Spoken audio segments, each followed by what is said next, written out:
पश्चिम बंगालमध्ये भाजपचा विजय जवळपास निश्चित झालेला आहे आणि त्याचाच विजय जो आहे तो देशभरामध्ये साजरा करण्यात येत आहे। पुण्यामध्ये देखील भाजपचे कार्यकर्ते पदाधिकारी जे आहेत ते विजयाचा आनंद साजरा करताना पाहायला मिळत आहेत। मात्र या ठिकाणी जर आपण पाहिलं तर आता जी झालमुडी पंतप्रधान नरेंद्र मोदी यांनी पश्चिम बंगाल येथे जाऊन खाल्लेली होती तीच झालमुडी खाऊन या ठिकाणी कार्यकर्ते हा विजय साजरा करताना आनंद साजरा करताना पाहायला मिळत आहेत। अध्यक्ष आहेत आपल्या सोबत, अध्यक्ष झालमुडी खाऊन आनंद साजरा करतायत, त्याचा काय?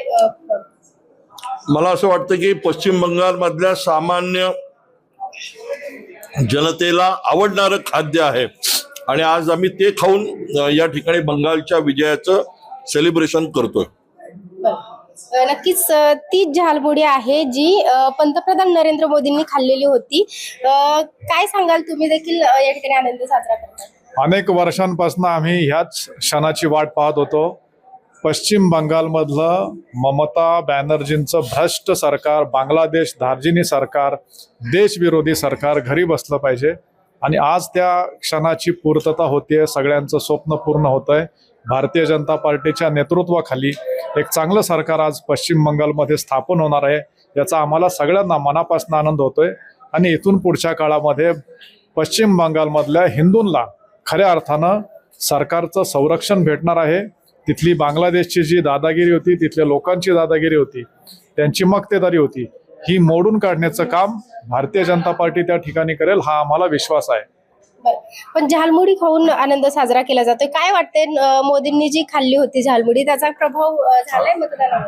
हा झालमुडी खाण्याचा आम्हाला आनंद आहे। मोदीजींनी खाल्लं वेस्ट बेंगॉलमध्ये, आम्ही पुण्यामध्ये खातोय। हे एक प्रतिकात्मक आम्ही ही प्रक्रिया करतोय। खरं तर झालमुडी किंवा भेळ हे असे पदार्थ प्रत्येक प्रदेशामध्ये थोडेफार फरकाने खाल्ले जातात आणि तो एक आनंद देणारा हा प्रकार आहे, त्यामुळे आम्ही या ठिकाणी तो खातोय। नक्कीच पक्षामध्ये आणि इतरच कार्यकर्त्यांमध्ये आनंदाचं वातावरण आहे। काय सांगाल सर, तुम्ही देखील या आनंदामध्ये सहभागी? गेले अनेक वर्ष भारतीय जनता पार्टीचे सर्वच कार्यकर्ते पश्चिम बंगालमध्ये सत्ता येईल अशा दृष्टीने काम करत होते। मला असं वाटतं आजचा हा विजय सर्व कार्यकर्त्यांचा विजय आहे। तिथे काम करणाऱ्या भारतीय जनता पार्टीचे अनेक कार्यकर्ते काम करताना त्या ठिकाणी खूप कष्ट करत असताना सुद्धा वेगवेगळ्या प्रकारे त्यांना त्या ठिकाणी त्रास सहन करावा लागत होता। मला असं वाटतं पश्चिम बंगालमधील ममता बॅनर्जी यांची दहशतवादी सरकार होतं, या दहशतीला या ठिकाणी तिथल्या नागरिकांनी दिलेलं हे उत्तर आहे। नक्कीच, तर या ठिकाणी बंगालवरून देखील कार्यकर्ते या ठिकाणी आलेले आहेत। तुम्हीच ही झालमुडी घेऊन आलाय तिकडे? हाँ, मैं लेके आया हूँ ये झालमुड़ी। ये वेस्ट बंगाल का कॉमन फूड है जो आम आदमी इसको खाते हैं और इसका मजा लेते हैं। मोदी साहब ने झारग्राम में जाके, जिस झारग्राम में भाजपा का कोई आधिपत्य नहीं था, उसी झारग्राम में जाके झालमुड़ी खा के अभी ये झालमुड़ी को फेमस कर दिया। थैंक्स टू मोदी साहब कि ये झालमुड़ी जो वेस्ट बंगाल में ही सीमित है, आज महाराष्ट्र में हम लोग ये लेके सेलिब्रेट कर रहे हैं। ये झालमुड़ी और कुछ नहीं है, जो महाराष्ट्र में भेल बोलता है, ये भेल ही है। फरसान रहता है, मुड़मुड़े रहता है, कांदा, टमाटो, काकड़ी, बटाटा, उबला हुआ बटाटा, मिर्ची और एक मसाला डाल के ये होता है। बट ये अगर उसमें कोई लाल चटनी डाल दिया तो भेल हो जाता है। यही है डिफरन्स। आपण जर पाहिलं तर पंतप्रधान नरेंद्र मोदींनी ज्यावेळी तिथे जाऊन भेळ खाल्ली तो व्हिडिओ बराच सोशल मीडियावरती व्हायरल झाला, त्याचा कुठे मतदानावरती प्रभाव झाला असं वाटतंय? कारण या ठिकाणी तुम्ही सेलिब्रेट इसलिए कर रहा हूँ क्योंकि ये मोदी साहब ने इसको हाईलाइट किया। एक दूसरा, जो आम जनता का जो खाना है वो खाने को इतना ऊपर लेके आए मोदी साहब ने, जिसका चलते मेरे को लगता है ये आम आदमी का चॉइस आ गया और आम आदमी इसी ये सब चीज लेके आगे बढ़ा। सिर्फ भेल नहीं है, भेल छोड़ के भी जो ममता सरकार का 15 साल का अत्याचार था, जो एक मतलब किसी को सुनते नहीं थे, जिसको कोई प्रोटेस्ट किया तो उसको अंदर करते थे, फॉल्स केस देते थे, अपना कैडर बेस पार्टी चला रहा था, सरकार चला रहा था, उसका अंत हुआ और बीजेपी सरकार आया। आता भाजपचा त्या ठिकाणी विजय झालाय, तर कसा बदल होणार आहे सर्वसामान्य नागरिकांना, कशा पद्धतीने? मेरे हिसाब से भारतीय जनता पार्टी आने के बाद वहाँ पे जो कर्म संस्थान बोलते हैं, जिसको नौकरी जो कामगार लोग बाहर चला जा रहा है, वो लोग बाहर और नहीं जाएगा।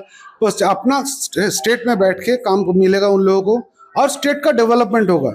जो चाहिए इंडस्ट्रियल डेवलपमेंट वो भाजपा सरकार लाएंगे, ये मेरा 100% भरोसा है। आणखी देखील काही कार्यकर्ते आहेत, त्यांचा आनंदाची प्रतिक्रिया व्यक्त करतात. काय सांगा? नमस्कार.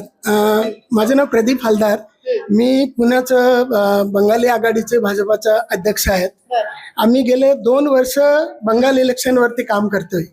त्याची आमची जे सेंट्रलचा तरुण चूक साहेब आहेत ते सेंट्रलमधून हँडल करतात आणि आमचे जे स्टेटचा जसे देवेंद्र फडणवीस साहेब आहे, रवींद्र साहेब चव्हाण आहेत, परत भाई गिरकर आहेत जे माजी मंत्री आहेत, परत भाजपा ऑफिसच्या जसे आमचे घाटे साहेबाचं पण खूप आम्हाला नेहमी सहकार्य भेटलं आहे. मागचे 2 वर्ष आम्ही ह्याच्यावरती असं काम केलं जे पर्यटक किंवा ज्याला आपण म्हणतो की प्रवासी म्हणजे बंगालचे जे लोक आहेत ते नागालँड ते चेन्नई, काश्मीर ते कन्याकुमारी, बंगाल ते गुजरात आम्ही ह्याच्यावरती गेले 2 वर्ष पूर्ण काम केलं रात्रंदिवस.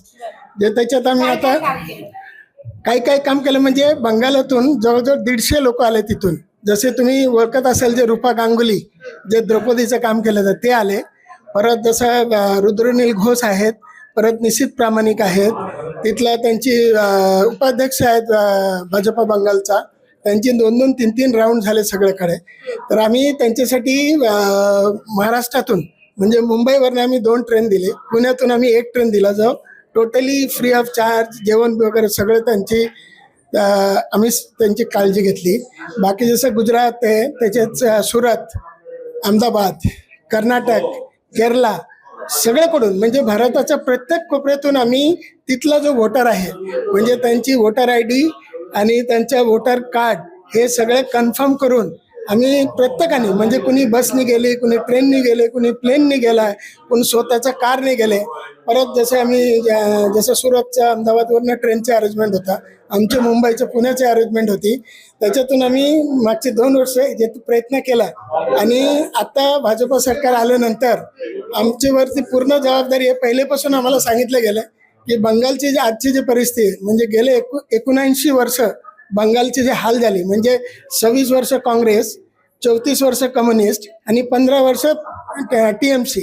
त्याच्यातून आम्हाला असं सांगितलं गेलं की फक्त भाजपा सरकार आणले तर नाही चालणार, आम्हाला तिथलं उन्नयन, तिथलं काही बिझनेस, तिथलं काही फॅक्टरी, तिथलं काही कंपनी आम्ही आता त्याच्यावरती काम करणार. तर घाटे साहेब पण आमची जे ट्रेन सोडताना घाटे साहेब पण होते. आम्ही सगळ्यांचे आभारी मानतो. धन्यवाद. तर एकूणच आपण पाहतोय की आता त्या ठिकाणी भाजपचं सरकार येते आणि त्या ठिकाणी सर्वसामान्य नागरिकांना आता न्याय देऊ असं देखील या सर्व कार्यकर्त्यांकडून सांगण्यात येत आहे आणि सर्वत्रच देशभरामध्ये अनेक ठिकाणी हा जल्लोष जो आहे तो साजरा करण्यात येतो. पुण्याहून स्नेहल निमगरे, महाराष्ट्र टाइम्स.